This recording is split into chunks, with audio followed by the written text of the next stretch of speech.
Have you ever started a project and thought, if I only had the right tool, this would be so much easier? I've been there early on. I didn't have half of what I use now, but over the years, you guys, I've built up a toolbox that's filled with my absolute favorite must haves. Tools that make every upcycle, DIY, and thrift flip faster, smoother, and just way more fun. And today I'm opening that toolbox and I'm going to share exactly what's inside, from my power tools I use on every build to the simple, inexpensive little helpers that I literally can't live without. Welcome to the Rescued and Upcycled podcast with weekly inspiration, tips on trying new techniques, and overall real talk about owning your own DIY business. Now here's your host, Sonnet Ullenbrock. Hey, friends, welcome back to Rescued and Upcycled, the podcast where creativity meets possibility and where we believe that with just a little imagination and a whole lot of heart, you can rescue, refresh, and reimagine just about anything.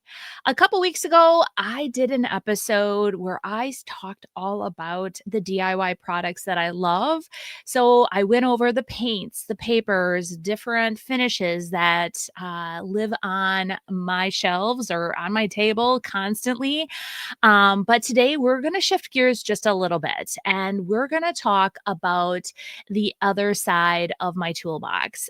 So, the actual tools that I rely on to really bring all my projects to life.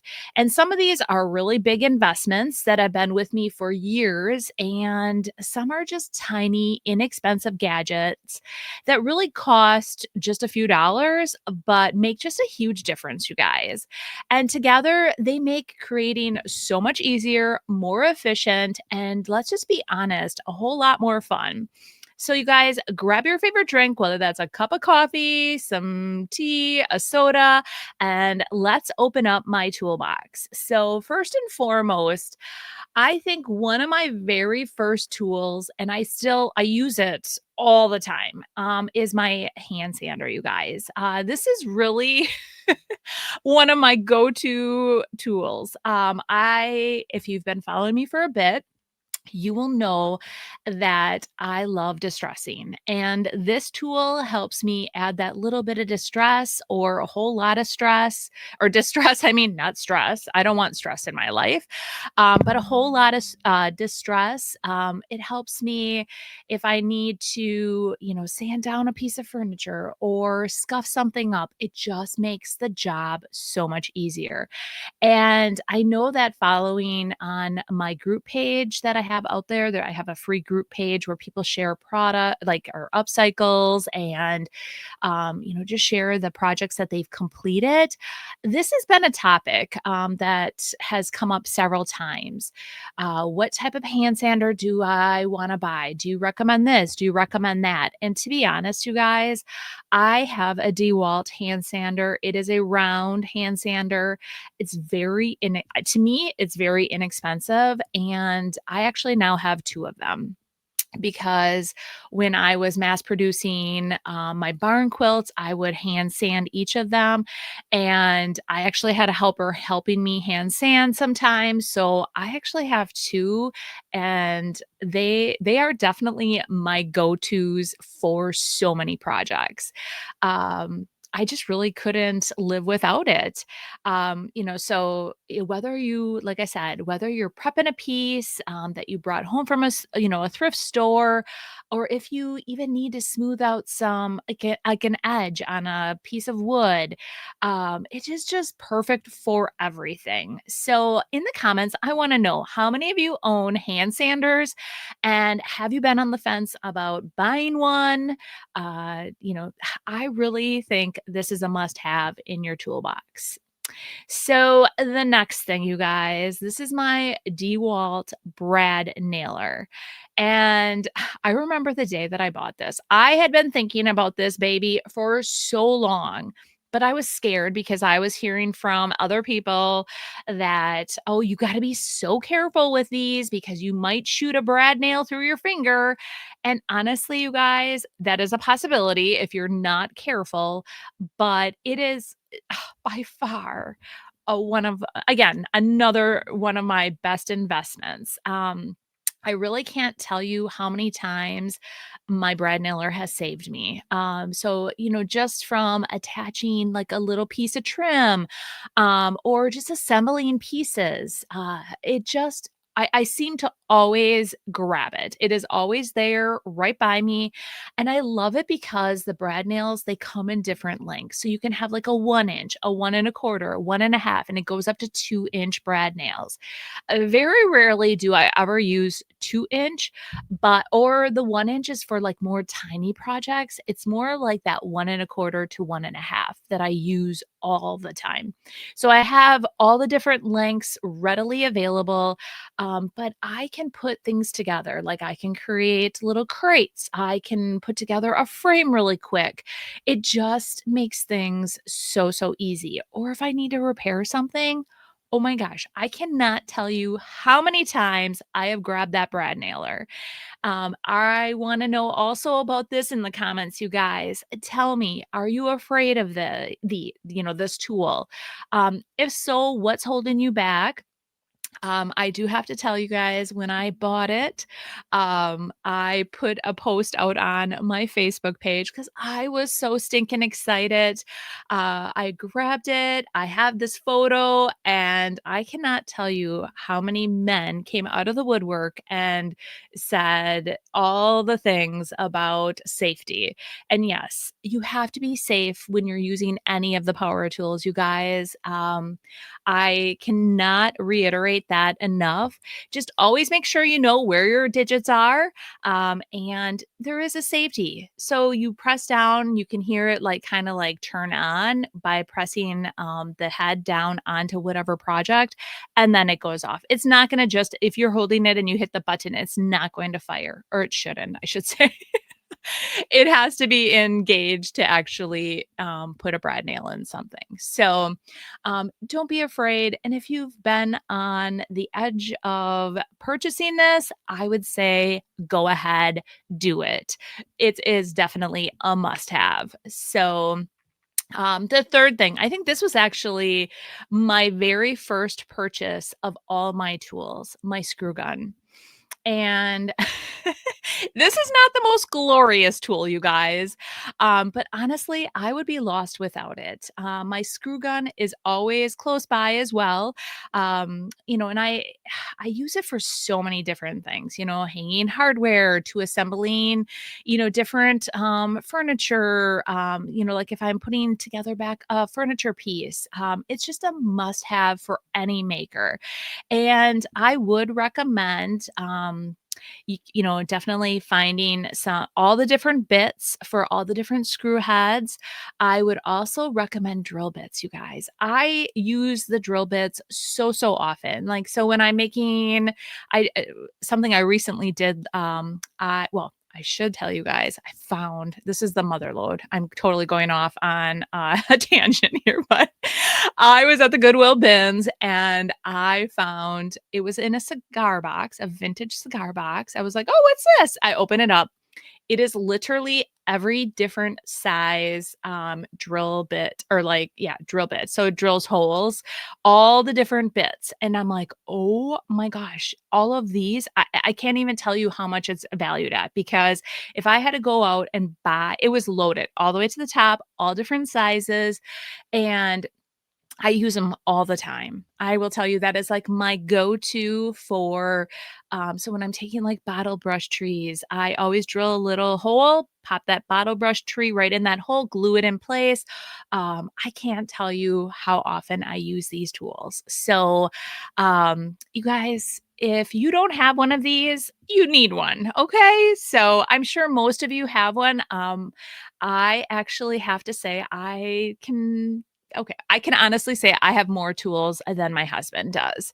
And he is always coming to me to borrow my screw gun. And I'm like, I have my name wrote on it, you guys. I have my name wrote on all of my tools, because I don't want anyone to forget that they're mine. plus, when I'm at my booth, if I would accidentally leave it behind, at least they know that it's mine. Oh, this is Sonnet's drill. Or like even my case of all of my drill bits, everything is labeled, you guys. And so that's another thing I would definitely recommend doing. Put your name on it so that in case you leave it behind, somebody knows whose it is.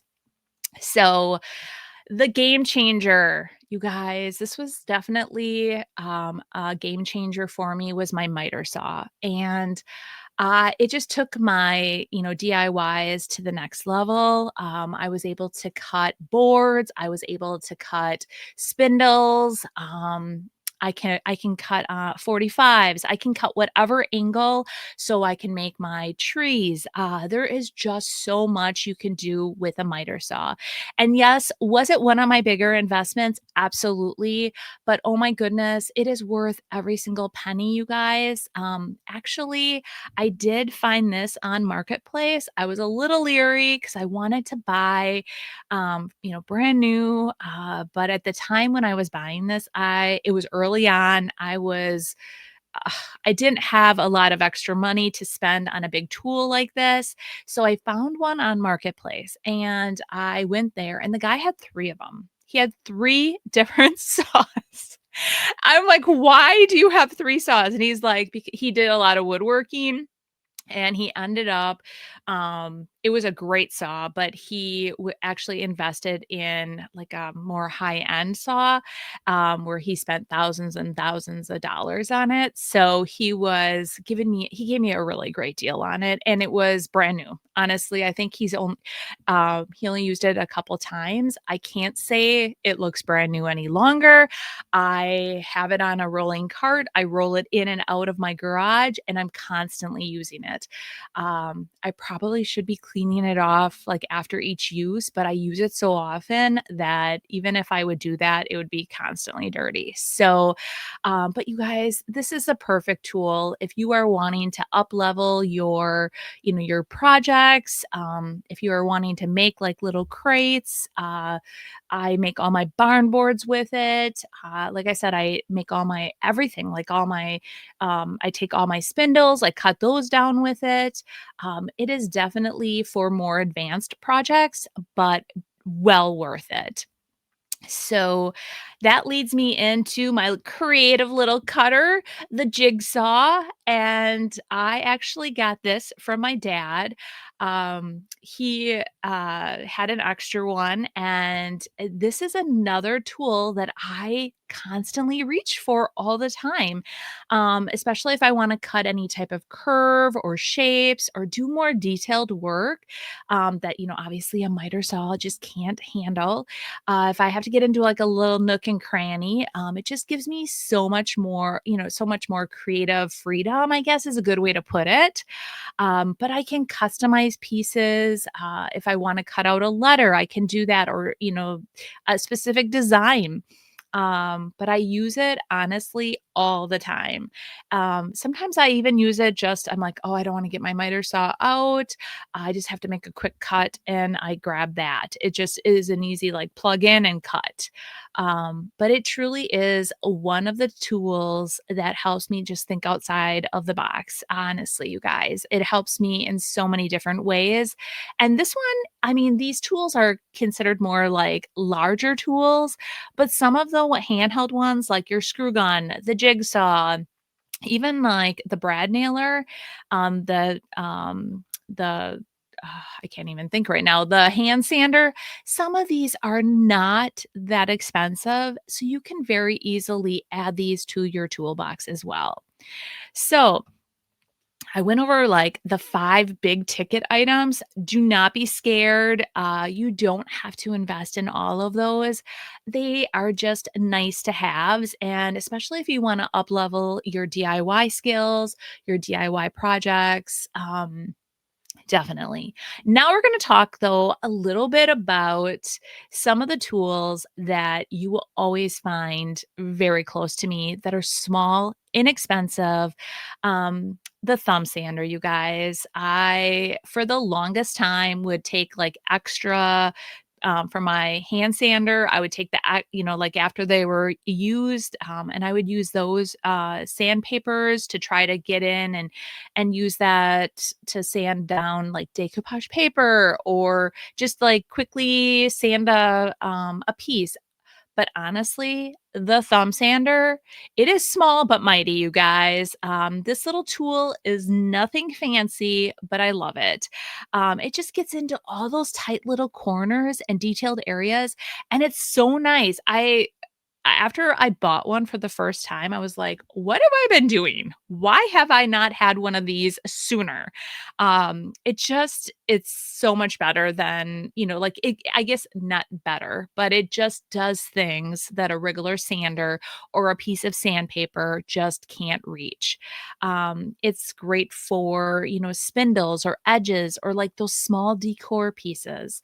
Um, yeah, I just I love it, and, I would definitely recommend grabbing one if you haven't yet, and guess what's coming up, you guys? Prime Days, and I believe it's October, like, 7th, 8th, or something like that, and that's when I try to grab, like, all my extras, so if I need extra sandpaper, if I need extra sandpaper for my little hand sanders, I grab it all on Prime.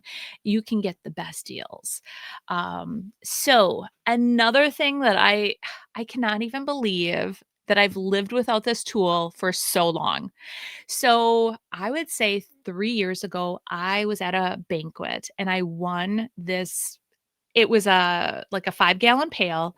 It had paint in it. It had all these painting supplies, and I was, like, thrilled to win this because if any of you have been following me, you'll know I love to paint, and I love painting, obviously upcycles, but I love painting my walls and just different furniture pieces. So, I was very excited. It was from Sherwin-Williams, and it had all these different tools inside, like this really cool extender so I could paint the ceiling or like walls. And it was just things that I've never tried before. And in the very bottom, it was this little razor blade scraper. It was tiny and it like this little razor blade popped out and I was like, "Oh." So I tried to use it for the very first time on a sticker from one of the thrift stores. And oh my gosh, you guys, I have to say that sticker popped right off. I was honestly like I would sit there and I would use my fingernails and I would scrape, and I never in a million years thought to do that until that day, and I'm like, "Why have you not come up with this idea sooner, quicker, faster, Sonnet?" But a simple razor, scraper removes those stickers, labels, and all that grime really without damaging your surface, and then I also like to pair this with my little scrubby pads. People use these in the kitchen. I take a large one and I cut it into 4 and they're like these tiny they're perfect. They fit on my, like in my hand perfectly and I'm able to scrub. Honestly, you guys, these are a secret weapon. I am not joking. My husband actually brought a box of these home from his work. Somebody had overbought these, and I mean, they bought cases and they were going to throw them away. And my husband's like, "Well, maybe my wife would use them for," well, he was thinking dishes. Hello, no. I use them in the kitchen? Absolutely. I cut them into 4 in the kitchen as well. They're just far too large, I feel like, to have in there. So I cut them into 4 because I'm constantly throwing them away. That you use them, a couple times. So I'm very I like to get the most out of a product. So by cutting them up, it just makes them go a little bit further. But you can prep a piece, you guys, without being too abrasive. And I always just keep one in my in my studio. So I would highly recommend those. I wish I had the exact name, but they're little green scrubby pads and they are absolutely perfect. The other thing, too, I love to have are clamps. And again, another not super exciting tool, but trust me, they're totally essential and they're great for like I find things that are broken unwanted, I take them back home and I give them a ton of love. And a lot of times I'm having to glue things in place and I'm trying to hold it. And these clamps or any type of clamp like that for holding, assembling something, while I'm trying to get it to glue are just the extra set of hands that I need the most. And I would definitely recommend getting some clamps to help with that. For a while, I was trying to use tape. I was having some problems. And then I'm like, why didn't I just buy these clamps a whole lot sooner? And I guess number 10, you guys, would be my measuring tape. A square, like my square. I have all different like measuring type of tools.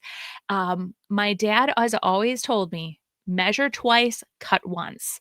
And I learned the hard way when I was building my studio. One of my very first cuts, I only measured once and I read something wrong. I don't know how. But after that, I always measure twice and I just cut once, you guys. So, good measuring tools just save so much frustration. Like I said, I double check everything, or, every measurement, every angle, every cut, because once you've made that wrong cut, you can never go back. You can't recut. And a lot of times, especially if the board is a specific length that you want to make sure you're measuring it correctly. So, those are some tools that I would definitely invest in. And you want to make sure that your cuts are straight. So, that is why, like having that square as well. So now I'm going to give you guys a little bonus. Some other everyday essentials. I mean, I was like, okay, I want to keep it to 10, but I have so many others and I could keep going on and on because I have so many favorites. But honestly, I am going to give you a couple of extras. Titebond. If you guys have not used Titebond wood, there's the wood glue, but then there's Titebond quick and thick.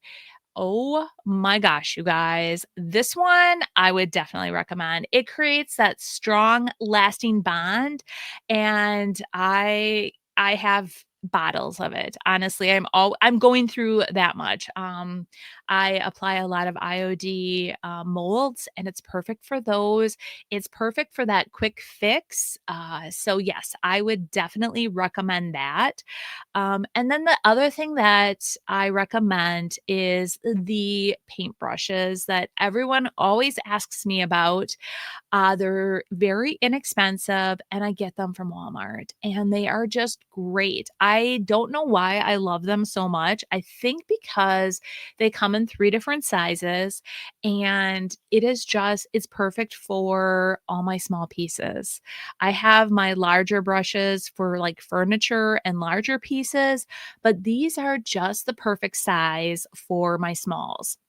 So, you can find them at Walmart. And like I said, um, sometimes they're in a pack of three. Sometimes you can find the two big ones in they're a pack of one.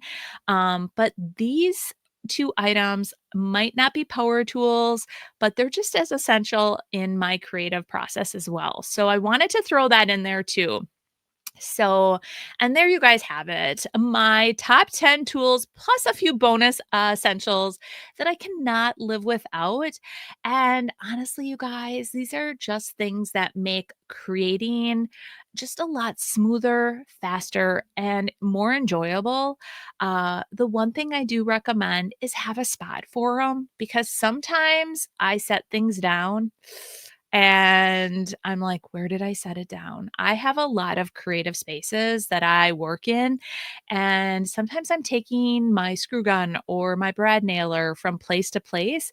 And I'm like, where did I leave it last? So I would recommend having a spot that you return it to. It makes things so much more enjoyable when you decide to do something and you can find your tools. So, if you're just starting out and you don't feel like you need to buy everything at once, start with one or two basics, build your collection over time, and invest in quality pieces as you grow. And before long, you guys, you'll have your own toolbox just filled with your favorites that make every project totally easier. So I want to thank you guys all for tuning in today into my episode here of Rescued and Upcycled. And if you've had, if you've loved today's episode, I guess I should say, make sure you hit that subscribe button so you never miss out on an upcoming episode.